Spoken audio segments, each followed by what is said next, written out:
Hello and most welcome to all of you. अपक्रू CSC academy के इस platform पर आप सभी का स्वागत है। और जैसा कि आप सभी जानते हैं, मैं आप लोगों को इकोनॉमी का सेक्शन पढ़ा रही हूं, जिसमें मैंने पिछले सप्ताह में जब हम एमसीक्यू का प्रैक्टिस सेट 1 किए थे तो वो हमने किया था भारतीय अर्थव्यवस्था का परिचय और राष्ट्रीय आय के ऊपर। लेकिन आज का जो हमारा ये वाला सेक्शन है, जिसमें हम सेट 2 की बात करने जा रहे हैं, तो इसमें हम जो पिछले सप्ताह में हमने पढ़ा आर्थिक समृद्धि एवं आर्थिक विकास तथा भूमि सुधार के चैप्टर को, उसके ऊपर का आज का हमारा एमसीक्यू का प्रैक्टिस सेट रहेगा। काफ़ी सारे क्वेश्चंस की आज हम इस सेक्शन में डिस्कस करने वाले हैं। क्लास आपके लिए बहुत ही हेल्पफुल साबित होगा अगर आप इसको देखते हैं तो। बाकी जो भी आपके डाउट हो आप मुझसे कमेंट सेक्शन में पूछ सकते हैं। बिना किसी फर्दर डिले के हम स्टार्ट करते हैं अपने क्लास को, क्योंकि काफ़ी सारे क्वेश्चंस हैं और उन सभी को करना है। तो सबसे पहले अगर हम बात करें हमारे पहले प्रश्न के ऊपर, तो यहाँ पर दिया गया है कि निम्नलिखित में से कौन सा एक विश्व बैंक के कारोबार सुगमता सूचकांक ईज़ ऑफ डूइंग बिजनेस का उप सूचकांक है। एक तो आप यहाँ पे ध्यान रखिएगा, विश्व बैंक के यानी वर्ल्ड बैंक से के तहत इसको क्या किया जाता है, जारी किया जाता है। अब यहाँ पर पूछा जा रहा है कि ease of doing business index जो है उसका उप सूचकांक या सब इंडेक्स क्या है। ठीक है, सब इंडेक्स क्या है इनमें से? ऑप्शन है कानून और व्यवस्था बनाए रखना, करों का भुगतान करना, संपत्ति का पंजीकरण करना, निर्माण परमिट संबंधी कार्य करना। तो इनमें से कौन सा इसका सही उत्तर होगा? इसमें होगा ऑप्शन नंबर ए, जो कि है कानून और व्यवस्था बनाए रखना।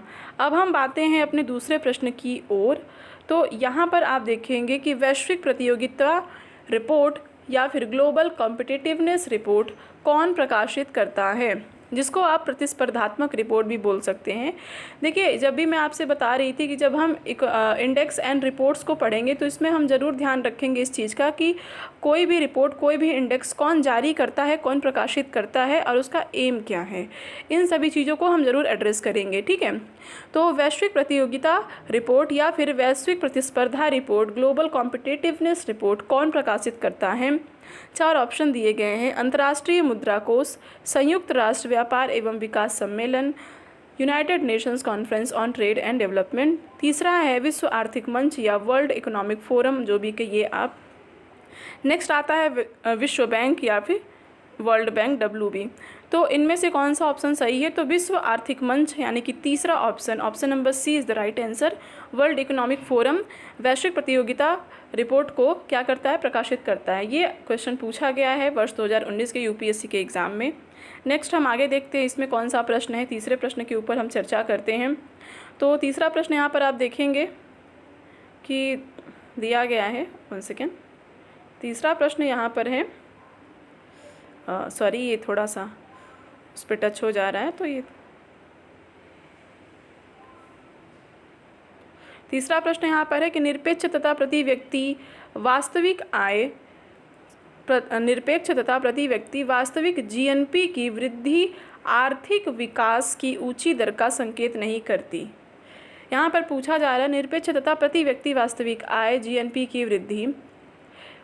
इनका कहने का मतलब ये है कि अगर किसी राष्ट्र के अंतर्गत उस राष्ट्र की प्रति व्यक्ति इनकम जो है वो बढ़ रही है, उसमें वृद्धि हो रही है, तो वह आर्थिक विकास की ऊंची दर को संकेत नहीं करती अगर उस देश में क्या क्या विद्यमान है। अगर हम इन चीज़ों की बात करें, उन अवस्थाओं की, तो आप यहाँ पर देखेंगे ऑप्शन है 4 आपके पास। पहला, तो अगर औद्योगिक उत्पादन कृषि उत्पादन के साथ साथ बढ़ने में विफल रह जाता है तो वहाँ पर आर्थिक विकास की ऊंची दर नहीं होगी। दूसरा, कृषि उत्पादन औद्योगिक उत्पादन के साथ साथ बढ़ने में विफल रह जाता है तो नहीं होगी। या फिर निर्धनता और बेरोजगारी में वृद्धि होती है तब नहीं होगी। या निर्यातों की अपेक्षा आयात तेज़ी से बढ़ते हैं तब नहीं होगी। वर्ष 2018 में पूछा गया ये प्रश्न है। तो यहाँ पर जो हमारा सही जवाब होगा वो ऑप्शन नंबर सी होगा। देखिए, आर्थिक विकास की जब भी हम बात करते हैं तो आर्थिक विकास पूरे ऑल ओवर डेवलपमेंट की बात करता है, ना सिर्फ GDP या पैसों की बढ़ोतरी की बात करता है, अर्थव्यवस्था में इकोनॉमी की बढ़ोतरी की बात करता है। अभी तो ये पूरे सामाजिक कल्याण की बात करता है, ऑल ओवर इकोनॉमिक डेवलपमेंट की बात करता है। तो यहाँ पर क्या है कि पर कैपिटा इनकम भले बढ़ जाए, लेकिन अगर समाज में निर्धनता और बेरोजगारी विद्यमान रहेगी तो फिर उस देश का आर्थिक विकास सुनिश्चित नहीं हो पाएगा। आगे बढ़ते हैं अपने नेक्स्ट क्वेश्चन की ओर, जो कि है चौथा प्रश्न। चौथे प्रश्न को अगर हम देखें तो दिया है निम्नलिखित कथनों पर विचार कीजिए। एक संकल्पना के रूप में मानव पूंजी निर्माण की बेहतर व्याख्या उस प्रक्रिया के रूप में की जाती है जिसके द्वारा किसी देश के व्यक्ति अधिक पूंजी का संचय कर पाते हैं, देश के लोगों के ज्ञान कौशल स्तरों और क्षमताओं में वृद्धि हो पाती है। तीसरा, गोचर धन का संचय हो पाता है। चौथा, अगोचर धन का संचय हो पाता है। अब यहाँ पर आपको इससे रिलेटेड 4 ऑप्शन दिए गए हैं और ऑप्शन में कहा जा रहा है कि कौन सा सही है, 1 और 2, केवल 2, 2 और 4, 1, 3, 4। देखिए प्रश्न क्या था कि एक संकल्पना के रूप में मानव पूंजी निर्माण की बेहतर व्याख्या उस प्रक्रिया के रूप में की जाती है जिसके द्वारा, ये सारे ऑप्शन यहाँ पर आपके दिए गए हैं। तो आपका जो ऑप्शन है सही यहाँ पर ऑप्शन नंबर सी आपका सही हो जाता है, यानी कि दूसरा और चौथा ऑप्शन सही है। अगर हम देखें क्या क्या है दूसरा चौथा ऑप्शन, तो यहाँ पर कहा जा रहा है कि देश के लोगों के ज्ञान कौशल स्तर और क्षमताओं में वृद्धि हो पाती है, अगोचर धन का संचय हो पाता है अगर एक संकल्पना के रूप में मानव पूंजी निर्माण की बेहतर व्याख्या, यानी कि अगर ये दोनों चीज़ें यहाँ पर होती हैं तो हम कह सकते हैं कि किसी भी देश में ह्यूमन कैपिटल यानी कि मानव पूंजी का अच्छे से निर्माण हो सका है। ठीक है, आगे बढ़ते हैं हम नेक्स्ट प्रश्न की ओर, जो कि है 5वां प्रश्न। इसको अगर हम यहाँ पर देखें तो उच्च बचत वाली अर्थव्यवस्था होते हुए भी किसी कारण पूंजी निर्माण महत्वपूर्ण उत्पादन वृद्धि में परिमाणित नहीं होता है। यहाँ पर दिया गया है कि उच्च बचत वाली अर्थव्यवस्था होते हुए भी किस कारण पूंजी निर्माण महत्वपूर्ण उत्पादन वृद्धि में परिणामित नहीं हो पाता है। यहाँ पर ऑप्शन है कमज़ोर प्रशासन तंत्र, निरक्षरता, उच्च जनसंख्या घनत्व, उच्च पूंजी उत्पाद अनुपात। ठीक है, यहाँ पर कहा जा रहा है कि अगर किसी भी देश की इकोनॉमी में बचत जो है वो उच्च है, ठीक है, वहाँ पर सेविंग बहुत हो रही है, लेकिन ऐसा क्या वजह है कि पूंजी का जो निर्माण है वो उसका जो उत्पादन वृद्धि में उसका जो रेशियो है वो परिमाणित नहीं हो पा रहा है। यानी कि आप देखिए तो वहाँ पर क्या है, अगर हम इसको समझने के लिए समझेंगे कि उच्च पूंजी उत्पाद अनुपात क्या होता है, तो इसका मतलब होता है कि प्रति इकाई उत्पादन में कितने पूंजी को लगाया गया है। अगर मान लीजिए एक प्रोडक्ट को बनाने में 3 रुपया लगाया गया है, तो यहाँ पर कहते हैं कि ये हो गया आपका प्रति इकाई उत्पाद हो गया, और ये क्या हो गया, प्रति इकाई आपकी पूंजी हो गई। एक प्रोडक्ट बनाने में आपका 3 रुपया लग रहा है, तो यहाँ पर रेशियो आएगा 3:1 का।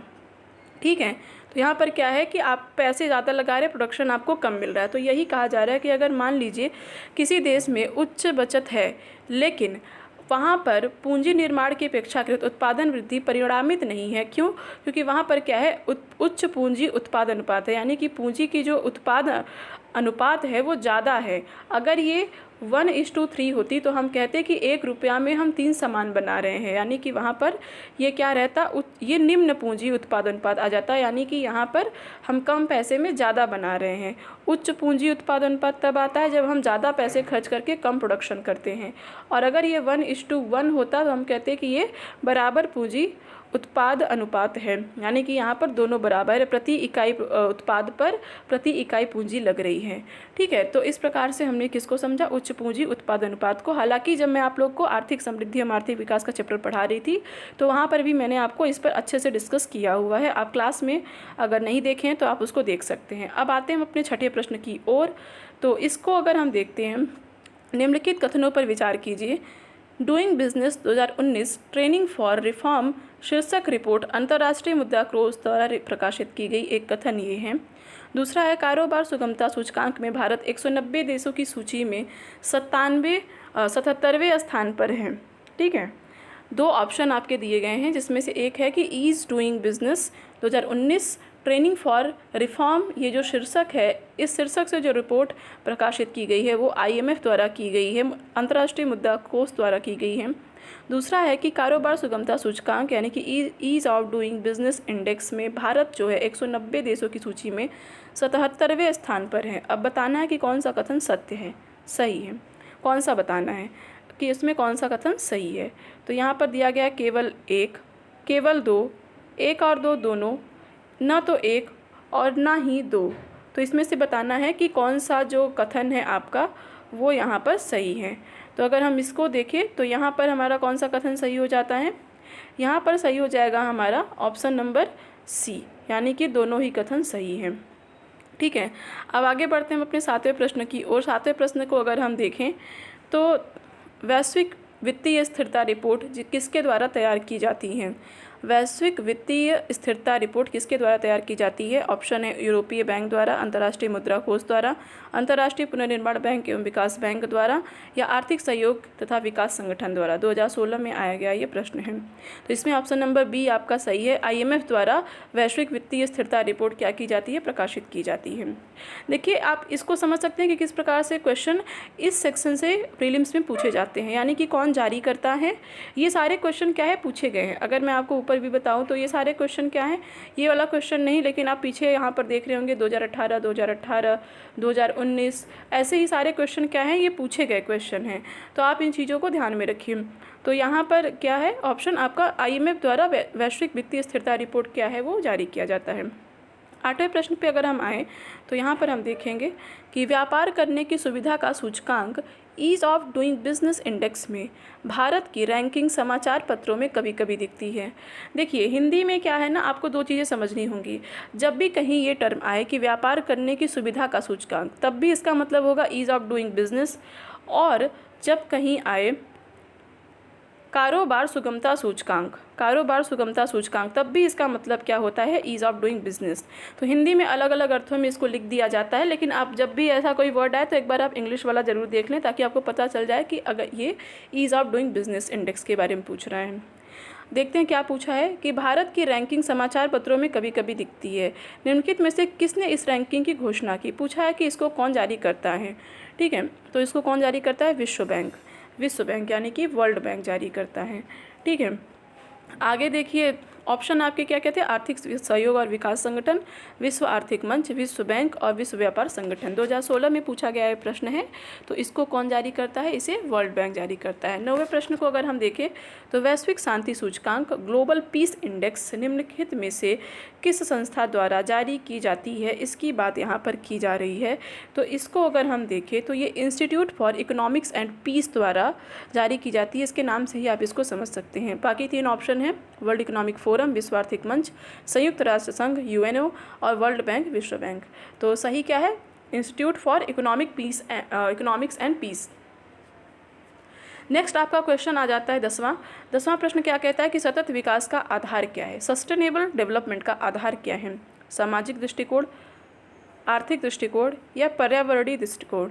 तो इसका जो आधार है वो पर्यावरणीय दृष्टिकोण है। जो सस्टेनेबल डेवलपमेंट गोल तैयार किए गए हैं, SDG गोल जो निर्धारित किए गए, उनमें पर्यावरण को मुख्यतः आधार माना गया है। इसी के आधार पर हर चीज़ें निर्धारित की गई हैं कि आप पर्यावरण की जो भी क्लाइमेट चेंज की जो समस्या आ रही है उसको आप क्या करिए, क्लियर करिए, और इन्वायरमेंट को लेकर के, क्लाइमेट को लेकर के जो भी आपकी रणनीतियां हैं उसको आप अचीव करिए।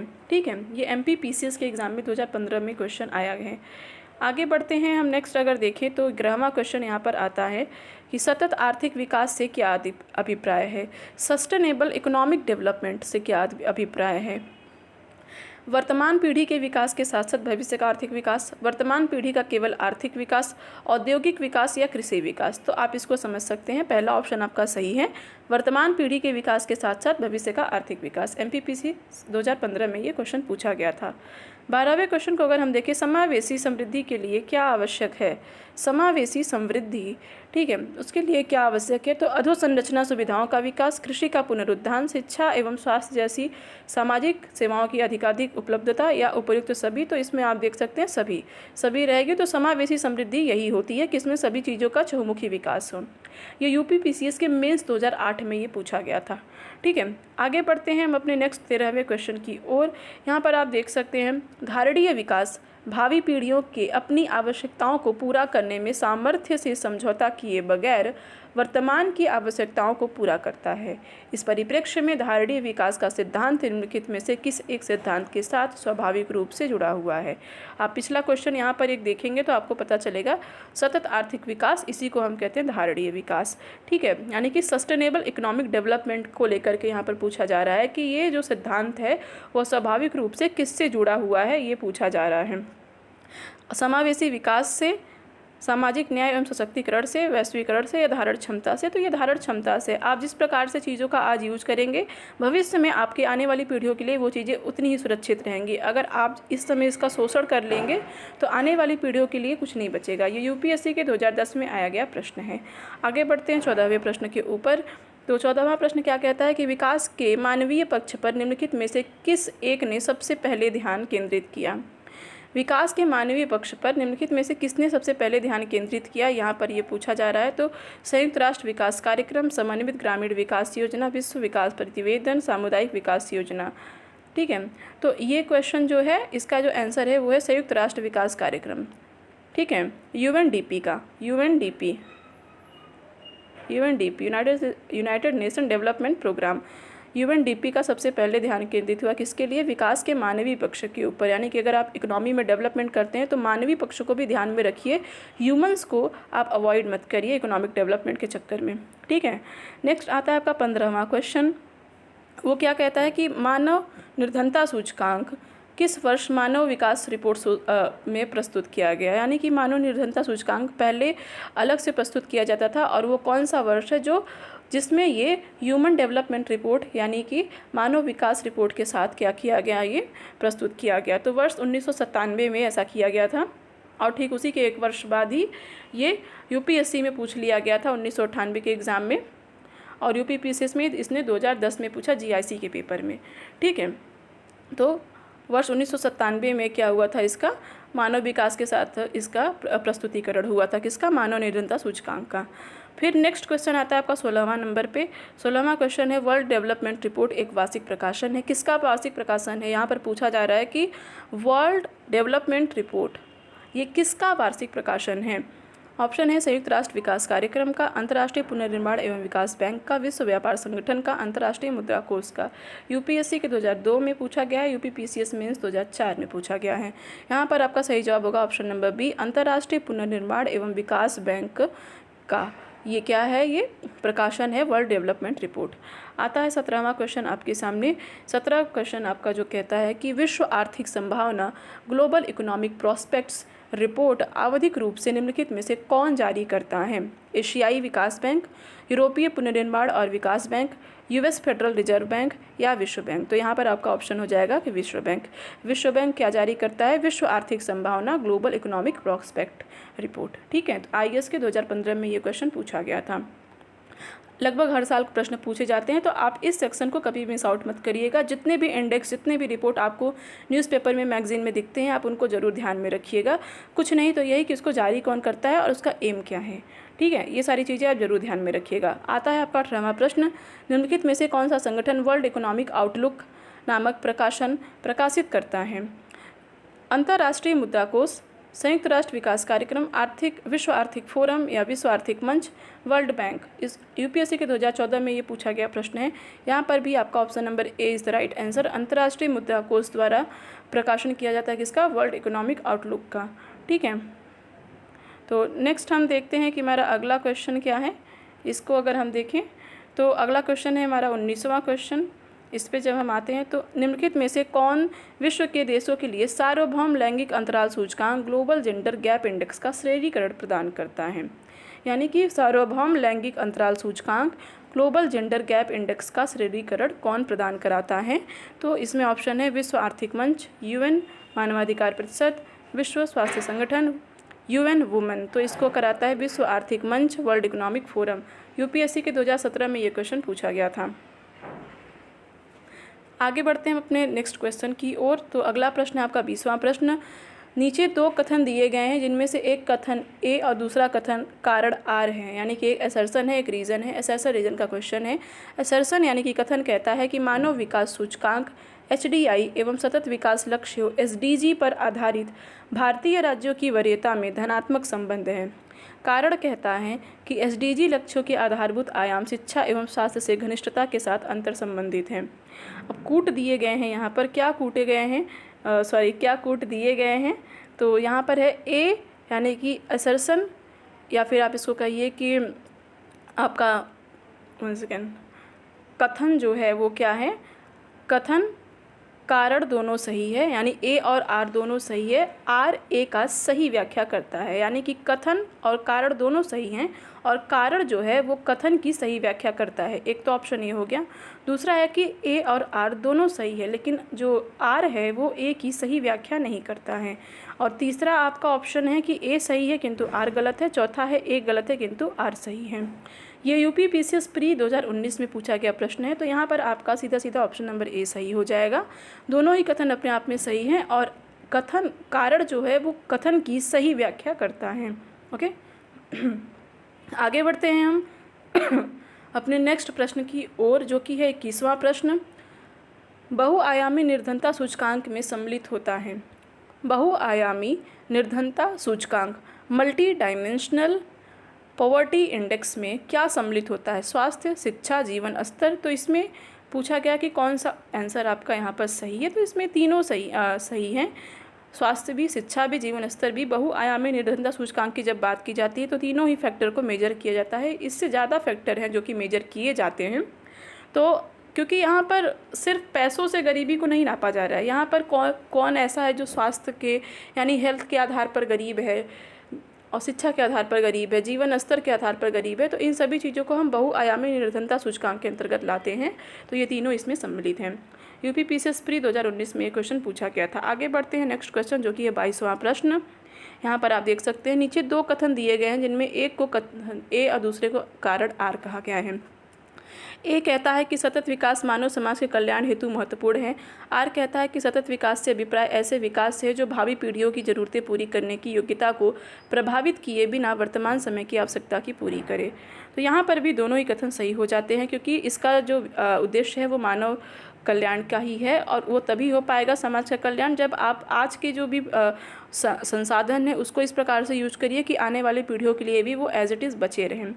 ठीक है, तो यहाँ पर क्या हो जाता है, आपका दोनों ही सही हैं और आर जो है वो एक ही सही व्याख्या करता है, जैसा कि यहाँ पर ऑलरेडी मेंशन है। तो ये बाकी सारे ऑप्शन क्या होते हैं, ये गलत हो जाते हैं। ये यूपी पीसीएस प्री 2019 में ये क्वेश्चन पूछा गया। लगातार देखिए प्री में ये क्वेश्चंस पूछे गए हैं। आप इससे पीसीएस के क्वेश्चंस का भी लेवल आप चेक कर सकते हैं यहाँ पर। आगे बढ़ते हैं 23वां क्वेश्चन। 23वां क्वेश्चन कहता है कि समृद्धि की सीमा की अवधारणा का प्रतिपादन किसके द्वारा किया गया था? समृद्धि की सीमा की अवधारणा का प्रतिपादन किसके द्वारा किया गया था? क्लब ऑफ रोम, यूनेस्को, ब्रटलैंड आयोग या एजेंडा 21? तो इसको किसके द्वारा प्रतिपादित किया गया था? क्लब ऑफ रोम के द्वारा प्रतिपादित किया गया था। ये भी कब आया था? यूपी पीसीएस प्री 2019 में। आप देख सकते हैं लगातार 1, 2, 3 और 4 ये बड़े बड़े क्वेश्चन आपके किस में आए हैं, लगातार ये पीसीएस प्री 2019 में पूछे गए हैं। अब देखिए यहाँ पर क्वेश्चन आ जाता है आपका भूमि सुधार से संबंधित। पिछले सेक्शन में हमने सारे क्वेश्चन जो देखे वो economic growth and economic development से रिलेटेड था, लेकिन अब क्या है रिलेटेड, अब ये रिलेट करता है किससे? भूमि सुधार लैंड रिफॉर्म से। तो देखते हैं पहला क्वेश्चन, स्वतंत्र भारत में भूमि सुधारों के संदर्भ में निम्नलिखित में से कौन सा कथन सही है? पूछा जा रहा है कि भूमि सुधार से संबंधित कौन सा कथन यहाँ पर सही है। ऑप्शन आप देख सकते हैं। ऑप्शन नंबर ए कहता है कि हदबंदी कानून पारिवारिक जोत पर केंद्रित थे, न कि व्यक्तिगत जोत पर। ऑप्शन बी कहता है कि भूमि सुधारों का प्रमुख उद्देश्य सभी भूमिहीनों को कृषि भूमि प्रदान करना था। सी, इसके परिणाम स्वरूप नकदी फसलों की खेती कृषि का प्रमुख रूप बन गई। ऑप्शन नंबर डी, भूमि सुधारों ने हदबंदी सीमाओं को किसी भी प्रकार की छूट की अनुमति नहीं दी। इनमें से चारों में से बताना है कि कौन सी भूमि सुधार के संदर्भ में सही कथन है। ठीक है, अब आते हैं हम इसके आंसर और इसके एनालिसिस के ऊपर। तो हम देखेंगे यहाँ पर आंसर और एनालिसिस दोनों दिया गया है। तो यहाँ पर आपका ऑप्शन नंबर बी पहले तो सही हो जाता है। हम देख लेते हैं कि ऑप्शन नंबर बी आपका है क्या। ऑप्शन नंबर बी कहता है कि भूमि सुधारों का प्रमुख उद्देश्य सभी भूमिहीनों को कृषि भूमि प्रदान करना था, ताकि सभी जितने भी जो भूमिहीन कृषक हैं उनको क्या मिल जाए, उन्हें खेती हेतु उपयुक्त भूमि मिल जाए। ठीक है, तो यहाँ पर हम इसी चीज़ के ऊपर चर्चा करेंगे कि इसकी हम एनालिसिस को देखते हैं। सबसे पहले तो अगर आप यहाँ पर देखेंगे, जैसा कि मैंने बताया कि ऑप्शन नंबर बी यहाँ पर सही हो जाता है। सॉरी, ये थोड़ा बाय मिस्टेक हो गया, 1 सेकेंड जी। तो स्वतंत्रता उपरांत भारत में कृषि के अंतर्गत संरचनात्मक परिवर्तन एवं उत्पादन को बढ़ावा देने के उद्देश्य से भूमि सुधारों को क्रियान्वित करने का प्रयास किया गया। इसमें काश्तकारी कानून को अधिनियमित करने व जमींदारी प्रथा को समाप्त करने से भूमिहीन किसानों को भी भूमि प्राप्त हो सके, जिससे वे अपनी आजीविका चलाने में सक्षम हुए। भूमि राज्य सूची का विषय है। आप यहाँ पर एक चीज़ें नोट कर लीजिएगा कि जैसे आप जानते हैं तीन सूचियाँ होती हैं, राज्य सूची, समवर्ती सूची और संघ सूची। तो राज्य सूची में ऐसे विषय होते हैं जिनका संबंध केवल राज्य से होता है। केंद्र सूची में ऐसे संबंध होते हैं जिनका संबंध केवल केंद्र से होता है। और समवर्ती सूची में ऐसे विषय होते हैं जिन पर राज्य और केंद्र दोनों की बराबर की भागीदारी होती है। ठीक है, आगे बढ़ते हैं दूसरे प्रश्न की ओर। यहाँ पर दूसरा प्रश्न है कि भारत में सहकारी कृषि अधिक सफल नहीं हो सकी। जैसा कि मैंने आपको बताया था, केवल 2% किसान ही इसमें भागीदारी कर सके हैं पूरे भारत में। इस संदर्भ में निम्नलिखित कारक उत्तरदायी हैं। क्या क्या कारण हो सकते हैं, इसको पूछा गया है। तो ऑप्शन दिया गया है कि सहकारी समितियों के पंजीकरण में विलंब, सहकारी समितियों में भ्रष्टाचार का व्याप्त होना या शिक्षा का अभाव। तो ऑप्शन दिया है कि केवल 1 सही है, 2 और 3 सही है, केवल 3 सही है या फिर सारे सही हैं। तो यहाँ पर आपके सारे ऑप्शन सही हैं। कैसे सही हैं, इसका एनालिसिस यहाँ पर हम आपको दिखाते हैं। इसका एनालिसिस जब आप यहाँ पर देखते हैं तो ऑप्शन नंबर डी यहाँ पर सही है। और यहाँ ये कहता है कि भारत में सहकारी कृषि छोटे खेतों की समस्या का समाधान नहीं कर पाई है। इस संदर्भ में निम्नलिखित कारणों को उत्तरदायी माना गया है। विभिन्न प्रकार की व्यवहारिक समस्याएं जैसे कि लाभों और मजदूरियों का किस प्रकार निर्धारण किया जाए। सहकारी समितियों के पंजीकरण में बहुत देरी होती है, एक रीज़न ये है। प्रशिक्षित स्टाफ की कमी रही है जिससे उनको सही प्रकार से जानकारियाँ नहीं मिल पाई हैं। और गैर कार्यकारी नेतृत्व का अभाव रहा है, कोई नेतृत्वकर्ता अच्छा नहीं मिल पाया है।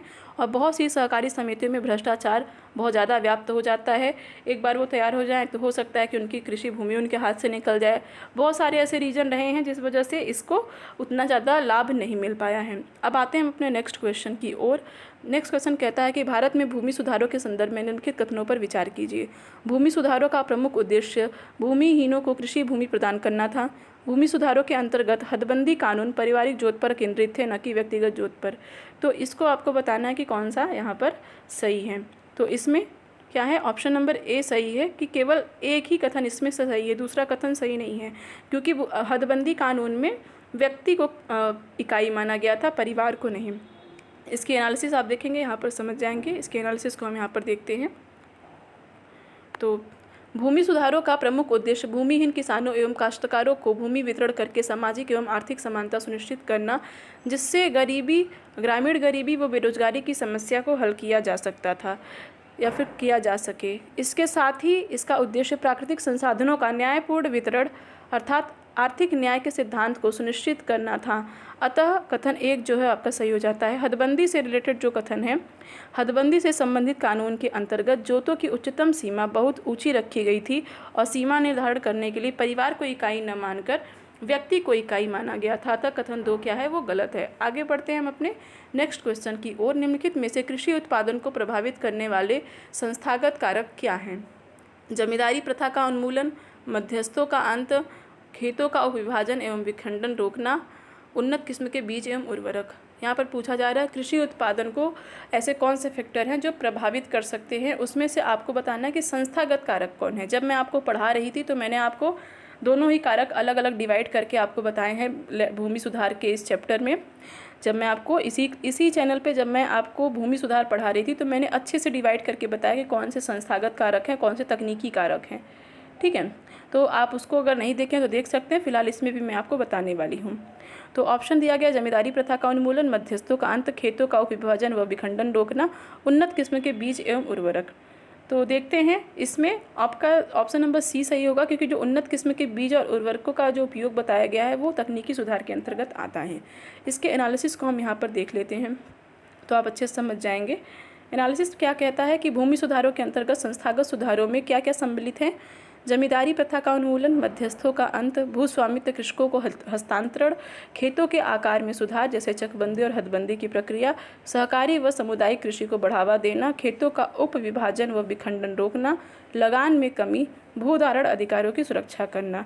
इस प्रकार से जो उर्वरक और बीजों का जो यहाँ पर बात किया गया वो किससे संबंधित है? तकनीकी से।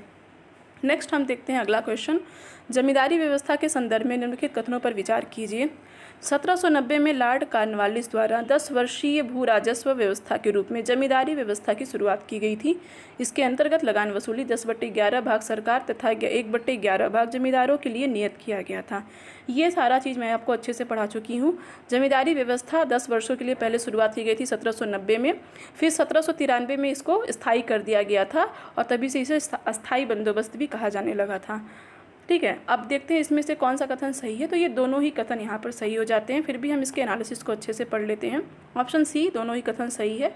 इसके एनालिसिस को अगर हम यहाँ पर देखें तो 1790 में लॉर्ड कॉर्नवालिस ने 10 वर्षीय भू राजस्व व्यवस्था लागू की, जिसमें भूमि का स्वामी लगान वसूली का अधिकारी जमींदार को ही माना गया। यानी इसमें जमींदारी प्रथा में लगान कौन वसूलेगा? जमींदार वसूलेगा। अतः इसे जमींदारी मालगुजारी व्यवस्था भी कहते हैं। अस्थायी बंदोबस्त भी इसे कहा जाता है। 1793 में कॉर्नवालिस ने 10 वर्षीय व्यवस्था को बदलकर स्थायी कर दिया। अतः कथन एक सही है। जमींदारी व्यवस्था के अंतर्गत लगान वसूली का 10/11 भाग सरकार को तथा शेष 1/11 भाग जमींदार हेतु नियत किया जाता था। अतः कथन 2 भी सही है। ठीक है, यहाँ पर ये गलत लिख दिया है, सही नहीं है, क्योंकि दोनों कथन सही है। ऑप्शन नंबर सी यहाँ पर सही है। वो कभी कभी टाइपिंग मिस्टेक हो जाता है, तो उस चीज़ को आप ध्यान न दीजिए। तो इसमें क्या है कि 10/11 भाग सरकार का, अगर आप ये जान लीजिए कि अगर 1100 रुपये की पूरी लगान वसूली की गई है तो 1100 का अगर आप 10/11 करेंगे तो 1000 आएगा। ठीक है, कितना आएगा? 1000 आएगा। तो 1000 किसको दिया जाएगा? सरकार को। और जो 1/11 भाग बचेगा वो कितना बचेगा? वो बचेगा 100 रुपया। तो वो 100 रुपया किसको जाएगा? जमींदारों को। तो इस प्रकार से इसमें टैक्स की लगान की राशि तय की गई थी। नेक्स्ट हम बढ़ते हैं अगले प्रश्न की ओर। तो यहाँ पर अगर हम अगले प्रश्न की बात करते हैं तो सबसे पहले आता है कि भूमि सुधारों के अंतर्गत रैयतवाड़ी व्यवस्था में निम्नलिखित कथनों पर विचार कीजिए। ठीक है, भूमि सुधार को लेकर के रैयतवाड़ी जो व्यवस्था थी उसको लेकर के यहाँ पर कुछ स्टेटमेंट दिए गए हैं कि रैयतवाड़ी व्यवस्था का जन्मदाता टॉमस मुनरो और कैप्टन रीड को माना जाता है। एकदम सही है। रैयतवाड़ी व्यवस्था के अंतर्गत ब्रिटिश भूभाग का 51% हिस्सा शामिल था। ये भी सही है। तो यहाँ पर दोनों ही कथन आपके सही हो जाते हैं। Option number C is the right answer. अब इसके एनालिसिस को अगर हम देख लेते हैं यहाँ पर, तो रैयतवाड़ी व्यवस्था का जन्मदाता टॉमस मुनरो और कैप्टन रीड को माना जाता है। 1792 में रैयतवाड़ी व्यवस्था 12 महल जिले में पहली बार कर्नल रीड द्वारा लागू की गई थी और 1820 में इस व्यवस्था को मद्रास में लागू किया गया था। यहाँ इस व्यवस्था को सुचारू रूप से चलाने के लिए मुनरो को मद्रास का गवर्नर नियुक्त किया गया था। ठीक है, रीड ने कहाँ पे स्टार्ट किया था? 12 महल में, और मुंडो ने कहाँ पर? मद्रास में किया गया था, और उस टाइम वो मद्रास के गवर्नर नियुक्त किए गए थे। अतः कथन एक सही है। और रैयतवाड़ी व्यवस्था के अंतर्गत ब्रिटिश भूभाग का 51% हिस्सा क्या था? शामिल था। अतः दोनों ही कथन यहाँ पर क्या हो जाते हैं? सही हो जाते हैं। अब अगला प्रश्न आता है कि भारत में भूमि सुधारों के संदर्भ में निम्नलिखित कथनों पर विचार कीजिए। चकबंदी के अंतर्गत एक किसान के गाँव भर में बिखरे हुए छोटे छोटे भूखंडों को एक सुसंगत इकाई के अंतर्गत लाने का प्रयास किया गया। हदबंदी के अंतर्गत किसी व्यक्ति के पास कृषि भूमि के स्वामित्व की उच्चतम सीमा को निर्धारित कर दिया गया। अब यहाँ पर आपको बताना है कि उनमें से कौन सा कथन सही है। तो देखिए, अगर हम पहले की बात करें तो चकबंदी का ये स्टेटमेंट एकदम सही है, क्योंकि चकबंदी का मतलब ही यही था कि जितने भी किसान के छोटे छोटे भूखंड बितर इधर उधर फैले हुए हैं उनको एक जगह पर सुसंगत करके उनको प्रोवाइड कर दिया जाए। और हदबंदी में क्या किया गया कि एक उच्चतम सीमा निर्धारित की गई कि एक व्यक्ति अपने पास कितनी भूमि रख सकता है उसकी, और उसके बाद जो भी एक्स्ट्रा ज़मीन आपके पास रहेगी उसे सरकार द्वारा अधिग्रहित करके आप ही के गांव के जो भूमिहीन किसान होंगे उनको क्या कर दिया जाएगा? प्रोवाइड कर दिया जाएगा। अब आते हैं हम इसके एनालिसिस और इसके अन्य ऑप्शन के ऊपर आते हैं। तो नेक्स्ट ऑप्शन जो इसमें दिए गए हैं वो हैं कि उपयुक्त में से कौन सा कथन सही है? केवल एक, केवल दो, एक और दो दोनों, न तो एक न तो दो। तो यहाँ पर क्या है? ऑप्शन नंबर सी आपका सही है। जैसा कि मैंने बताया कि दोनों ही ऑप्शन आपके यहाँ पर सही हो जाते हैं। अब अगर हम इसके एनालिसिस को देख लेते हैं एक बार को कि एनालिसिस इसका क्या कहता है, तो यहाँ पर हम इन दोनों चीज़ों को बहुत ही अच्छे से समझ जाएंगे। चकबंदी के अंतर्गत किसान के गांव भर में बिखरे हुए कृषि भूमि के छोटे छोटे भूखंडों को एक साथ इकट्ठा करने का प्रयास किया गया। इससे बिखरी हुई भूमि एक साथ हो जाने से कृषि विकास एवं आधुनिकीकरण आसानी से किया जा सकता था। इससे श्रम एवं समय दोनों की बचत होती है। एवं कृषि उत्पादकता में क्या होती है, वृद्धि होती है। अगर आपके भूमि यहाँ इस तरीके से फैले होंगे तो यहाँ आपकी लागत भी ज़्यादा लगेगी और सही से प्रोडक्शन भी नहीं हो पाएगा। लेकिन अगर ये इतनी बड़ी एक ही जगह पर रहेगी तो आप अच्छे से ध्यान देंगे, आपका लागत कम लगेगा, मेहनत कम लगेगा। और इन तीनों जगह पर अलग अलग कार्य करने की अपेक्षा यहाँ पर मेहनत भी कम लगेगा और आपका प्रोडक्शन जो ज़्यादा रहेगा सो रहेगा ही। हदबंदी या सीमाबंदी के अंतर्गत किसी व्यक्ति के पास कृषि भूमि के स्वामित्व की उच्चतम सीमा को निर्धारित कर दिया गया। यदि किसी व्यक्ति के पास निर्धारित सीमा से अधिक भूमि पाई जाती है तो उसे अतिरिक्त भूमि घोषित करके उसका अधिग्रहण कर लिया जाता है। तत्पश्चात अधिग्रहित भूमि को भूमिहीन परिवार में वितरण कर दिया जाता है या उसे दे दिया जाता है। अतः यहाँ पर दोनों ही विकल्प क्या होते हैं, सही हो जाते हैं। नेक्स्ट आता है यहाँ पर क्वेश्चन, निम्नलिखित में से कौन कौन से भारत में जोतों के उपविभाजन एवं उपखंडन के कारण हैं। यानी कि ऐसा क्या रीजन है जिससे हमारे देश में, हमारे भारत में जोत जो होते हैं, कृषि जोतों का जो आकार है वो दिन ब दिन घटता चला जा रहा है। कृषि जोत का तात्पर्य होता है कि वो भूभाग जहाँ पर हम खेती करते हैं तो उसका आकार दिन ब दिन छोटा होते चला जा रहा है। उसका रीजन क्या है? ऑप्शन है भूमि पर जनसंख्या का दबाव, संयुक्त परिवार का विघटन, उत्तराधिकार का नियम, निजी संपत्ति का अधिकार। तो ये चारों ही ऑप्शन आपके क्या हैं, सही हैं। ऑप्शन नंबर डी यहाँ पर इज़ द राइट आंसर। आप इसको देख ही सकते हैं। अब हम यहाँ इसके कुछ एनालिसिस को पढ़ लेते हैं ताकि चीज़ें आपको और भी अच्छे से क्लियर हो जाए। तो भारत में जोतों के उपविभाजन और अपखंडन, इसका तात्पर्य होता है जोतों के आकार का छोटा होना। हस्तशिल्प के पीछे निम्नलिखित कारणों को उत्तरदायी माना गया है। यानी कि जोतों के आकार का कम होने का जो रीज़न है यहाँ पर बताया गया है कि भूमि पर जनसंख्या का दबाव ज़्यादा है, संयुक्त परिवार का विघटन हो रहा है। एक परिवार में अगर 10 सदस्य हैं वो अगर अलग अलग होंगे तो जाहिर सी बात है प्रॉपर्टी में भी बंटवारा होगा। उत्तराधिकार का नियम, अगर एक पिता के 10 बेटे हैं और जब 5 बेटे हैं, जब वो अपनी प्रॉपर्टी का बंटवारा करेगा उन पाँचों में तो ज़मीन जायदाद सबका बंटवारा होगा। तो जो एक जगह पर इतनी थी वो 5 भागों में क्या हो जाएगी, बट जाएगी, छोटे छोटे भागों में वो डिवाइड हो जाएगी। तो ये उत्तराधिकार का नियम है। निजी संपत्ति का अधिकार, इन सभी व्यक्तियों को अधिकार है कि वो अपनी निजी प्रॉपर्टी को अपने पास रखें। किसानों की ऋणग्रस्तता, किसान क्या हो जाता है समय के साथ साथ उसके पास अगर ऋणग्रस्तता ज़्यादा हो जाती है, उधार ज़्यादा हो जाता है तो अपने उधार को चुकाने के लिए भूमि का कुछ भाग दे देता है, कभी कुछ भाग दे देता है। ऐसे करते करते उसकी जो जोतों के आकार है आए दिन कम होते चले जाते हैं। कभी कभी होता ये है कि पूरी ज़मीन ही उसके हाथ से निकल जाती है। तो एक तो ये रीज़न रह गया। फिर भारत में प्रचलित बटाई प्रथा, हस्तशिल्प एवं ग्रामोद्योग का पतन, भूमि से लगाव। हर किसी को अपनी ज़मीन से लगाव होता है, छोटा ही सही बड़ा ही सही, लेकिन हर कोई अपनी ज़मीन को बहुत ही प्रेम से रखता है।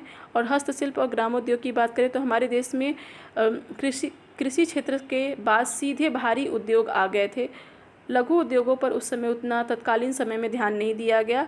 और जो हमारे यहाँ की जनता थी वो क्या थी, वो इन्हीं उद्योगों के लिए क्या थी, शिक्षित थी, प्रशिक्षित थी। वो हस्तशिल्प कर सकती थी, ग्रामोद्योग, छोटे मोटे कुटीर उद्योगों को वो कर सकती थी। मशीनों के बारे में उसको कोई जानकारी नहीं थी। और जब मशीन आए तो ऐसे लोग पूरे बेरोजगार हो गए और जिस वजह से क्या हुआ कि ना उनके पास कोई रोजगार रह गया, ना भूमि रह गई। इस वजह से क्या है कि हमारे यहाँ पर दिन ब दिन कृषि क्षेत्र भी गिरता चला गया। आगे बढ़ते हैं नेक्स्ट क्वेश्चन की ओर। डिजिटल इंडिया भूमि अभिलेख आधुनिकीकरण कार्यक्रम, ये मैंने आपको पढ़ाया हुआ है। इसमें ऐसा कोई भी चीज़ नहीं है जो मैंने आपको नहीं पढ़ाया है, आप इसको देख सकते हैं। एक तरीके से आपका पूरा भूमि सुधार का रिवीजन यहाँ पर हो गया है। डिजिटल इंडिया भूमि अभिलेख आधुनिकीकरण कार्यक्रम में के संदर्भ में निम्नलिखित कथनों पर विचार कीजिए। इस कार्यक्रम के प्रमुख घटक भूमि अभिलेखों का कंप्यूटरीकरण, सर्वेक्षण एवं पुनः सर्वेक्षण तथा रजिस्ट्रेशन का कंप्यूटरीकरण है। इस कार्यक्रम के लिए जिले को इकाई माना गया है। अब यहाँ पर पूछा गया कि कौन सा कथन इसमें सही है, कौन सा कथन सही नहीं है। यहाँ पर ऑप्शन नंबर सी यानी कि दोनों ही क्वेश्चन आपके सही हैं। तो अब हम इसको देख लेते हैं कि क्या कहता है इसका एनालिसिस। डिजिटल इंडिया भूमि अभिलेख आधुनिकीकरण कार्यक्रम के 3 प्रमुख घटक है। पहला है भूमि अभिलेखों का कंप्यूटरीकरण करना, सर्वेक्षण तथा फिर पुनः सर्वेक्षण। यानी पहले आप सर्वेक्षण किए और उसके बाद हर चीज़ों को कानून बनाए, नियम बनाए, उसको लागू किए। अब उसके बाद पुनः सर्वेक्षण करिए कि वो सही से इम्प्लीमेंट हो पा रहे हैं कि नहीं हो पा रहे हैं। उसके बाद रजिस्ट्रेशन का कंप्यूटरीकरण, यानी जितना भी आप रजिस्ट्रेशन करते हैं वो सिर्फ पेपर पेन से ना करिए, उसका कंप्यूटरीकरण करिए, उसका दस्तावेज तैयार करिए कंप्यूटर में। ठीक है, इस प्रकार से दोनों कथन एक यहाँ पर सही होता है। और राष्ट्रीय भू अभिलेख आधुनिकीकरण कार्यक्रम में जिले को इकाई माना गया है।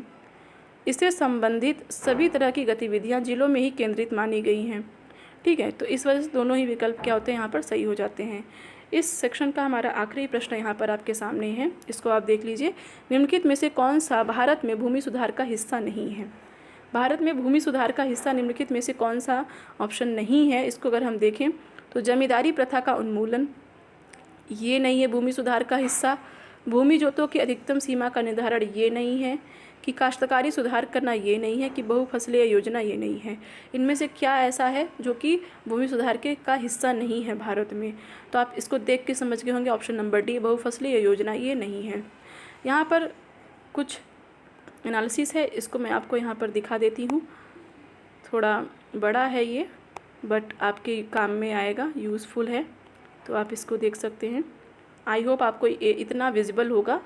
तो देखिए, भूमि सुधार से अभिप्राय है भू स्वामित्व का उचित व न्यायपूर्ण वितरण सुनिश्चित करना, अर्थात भूधारिता यानी कि लैंड होल्डिंग को इस प्रकार व्यवस्थित करना जिससे उसका अधिकतम उपयोग किया जा सके। ठीक है, ये तो पूरी तरीके से भूमि सुधार की क्या हो गई, डेफिनेशन हो गई कि भूमि सुधार को इस प्रकार से आप ज़मीन का बंटवारा इस प्रकार से करिए ताकि उसका अधिकतम उपयोग किया जा सके, ज़्यादा से ज़्यादा प्रोडक्शन बढ़ा सके। ठीक है, इसके माध्यम से कृषि उत्पादकता को बढ़ाने तथा सामाजिक न्याय को सुनिश्चित करने का प्रयास किया गया, ये लक्ष्य रहा है।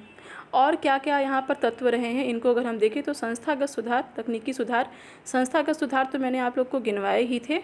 तकनीकी सुधार आप यहाँ पर देख लीजिए, कृषि का आधुनिकीकरण, उन्नत किस्म के बीज, उन्नत किस्म के उर्वरक एवं कीटनाशक, बेहतर सिंचाई व्यवस्था, उन्नत उपकरणों और तकनीकों का प्रयोग, अच्छी भंडारण व विपणन व्यवस्था, ये सारी चीज़ें किस में आती हैं, तकनीकी सुधार में आती हैं। जमींदार संस्थागत यानी कि परंपरागत सुधारों के एक बार फिर से मैं पढ़ देती हूँ।